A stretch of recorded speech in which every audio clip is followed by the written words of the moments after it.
Come on, baby. Bang, bang. Get there. Boom. Get there. Peace out, Shahan. We got,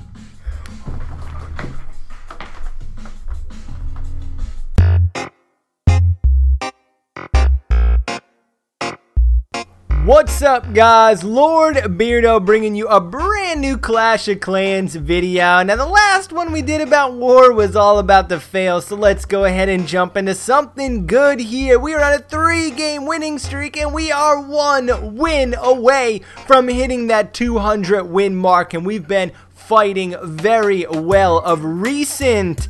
So this war was crazy. It was up and down. It was all over the place. I finished my last raid of the war during our live stream. We had 17 minutes left. I was sitting there. I wasn't expecting to stream so long yesterday, and while I was doing it, I was thinking to myself, man, this is bleeding into some type of plan that I had for myself in the afternoon. And I was like, oh my goodness, we got a war raid. So definitely check out the live stream. Get to about 3/4 of the way through and you will see our live reactions and attack as we broke down the last base. And it was such a close victory. Now, Goop is going to just make very quick work of this base. Just lined up all his balloons in one big wave. Double froze the Inferno Towers. He's got his hero abilities left. That last haste spell was so clutch, bringing the last couple loons on those defenses, just giving himself an absolute beasting of the base. The loons are crazy as everybody's sick and tired of only loon raids and war. I wish that I could say I am, but I'm so glad that my clan has transitioned so well to using the loons.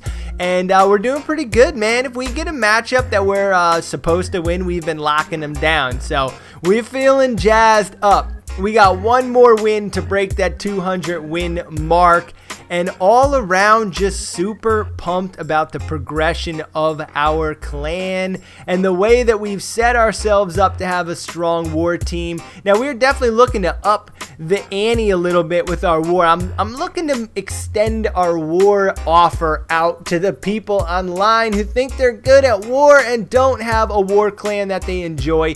Definitely come over and check out Loot Nation and see what we're made of. Now, these 2 3-stars that this clan, and I can't say their names and I can't say their members, sorry, but they locked up 2 clutch 3-stars and we only 1-starred their number 4, and that gave them a window of opportunity to win. Now, this is the particular raid from the intro, the one that locked up the win, and I'm jazzed about it if you can't tell. I love being the guy in the end who comes in and helps bring the war victory into place. Now, I did live stream my first ever war hit and lost the whole war for us, so it was nice to like get some vindication for that. I really enjoyed it. Now my queen is going to take out the clan castle and then take out this blower, which helped out really well. And this really wasn't a very progressed base. I was actually a little disappointed in not 3-starring it, but I totally forgot about my rage spell. I don't know how, I don't know why. When you're using this loon raid, and what I've been doing in my loon raids recently, I've been using my clan castle full of 1 lava hound and 1 balloon, and I've been cloning that 1 balloon that comes out and just even spread a humongous mass of balloons. And in this particular raid, I didn't get that off. I only put them in the middle, stacked them up around the town hall. I wanted to play really safe here. I really wanted to make sure I locked up the 2-star, and hopefully we could have won on percent. But right there, if I hit that warden ability and then raged, I wouldn't be looking at all my balloons falling. They would have made it all the way to the back. They would have gotten through that last air defense and they would have got to that wizard tower. So a little disappointed, I have to say, but not so disappointed because we still won the war, and it was a nail biter. The last baby dragon I put on that left hand side is able to move in and take out that archer tower, and that gives the baby dragon the ability to continue to work on some leftover buildings, and we won by 0.5%. Actually, I'm being a little overboard here.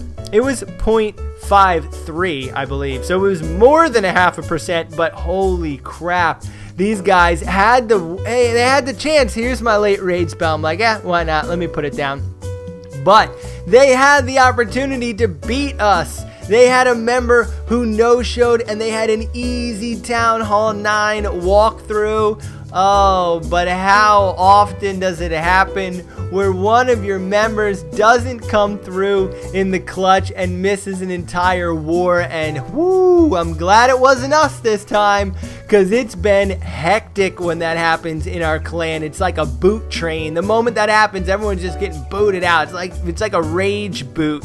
Now this is going to be their hit on number 1. I hit it nice and early. I plan to use the freeze spell here. Total wall breaker fail, or my king would have actually made it inside. So I had to go ahead and try and do the loon haste to get to that Inferno Tower, and I didn't get to it. Now I luckily was able to get my queen ability that locked onto this air defense and took away enough pieces of defense. And when I really broke this raid down, because I was very satisfied with the results of this raid here. It wasn't a 3-star, but I was able to 2-star very nice and had a very high percent on it. But what I would have done differently is flip-flop the way I did that. I would have put my mass line of loons on the left side, and I would have cloned that one balloon on the right side, and I think that would have allowed me to spread the loons around to the left side of the base and actually got to that Inferno Tower a lot quicker. So still working through the details of the loon raids for sure. It can be a little tricky, especially if you forget to put down your baby dragons. If you don't get your baby dragons down fast enough while you're doing your loon raids, you will tend to have a problem. They will begin to run a little thin, and you don't have any backup. The clan castle will get to them. So make sure that you're putting your baby dragons down, or make sure you're putting your minions down. And if you've only been using baby dragons or only been using minions, I definitely suggest switching it up, giving yourself a little try. Maybe not so much in war, but definitely get out there and mess around with the cleanup troops a little bit. I've been trying to think about why use a baby dragon, why use a minion, like what's the difference, and what scenario is it better to use one or the other.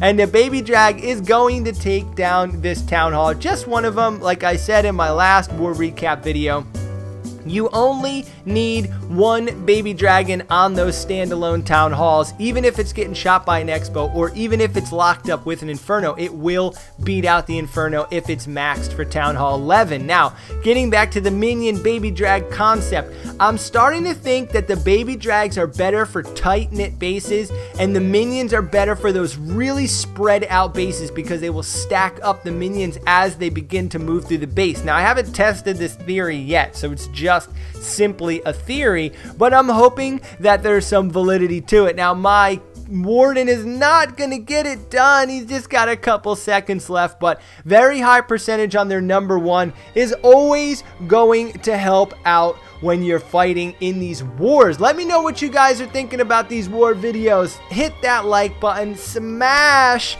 that share button, and get the word on the street out if you guys are little beardos. If you're here visiting, then just have some fun. Just comment on the bottom. Let me know who you are. Let us know if you're enjoying the content or whatnot. But we are very happy, honestly. Over at Loot Nation, we are just having a ball these days. I mean, we went through so many ups and downs, and now we finally got ourselves locked into a really good war crew. And if you are a good war fighter and you don't have a good war clan, or you're not getting the respect you deserve in your clan for how well you war, come over, check out Loot Nation.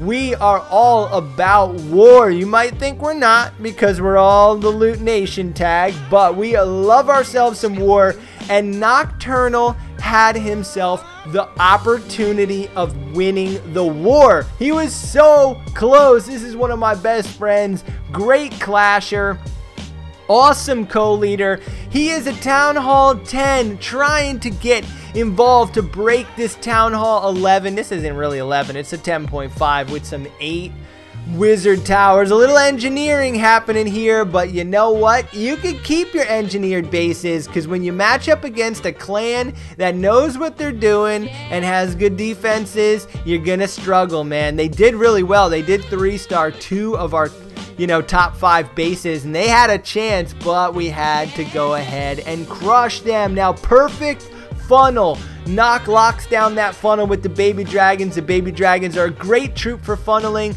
Gets the bowlers inside. They're going 2 layers deep to make it to the eagle cannon. The door is wide open for the town hall, but look at what happens. What you might think, the troops split. I would add the advice to Nock to say, hey, in this scenario, bring that extra freeze spell. Make sure that you take down some infernos. He doesn't get any of the infernos down. The clan castle comes out super late.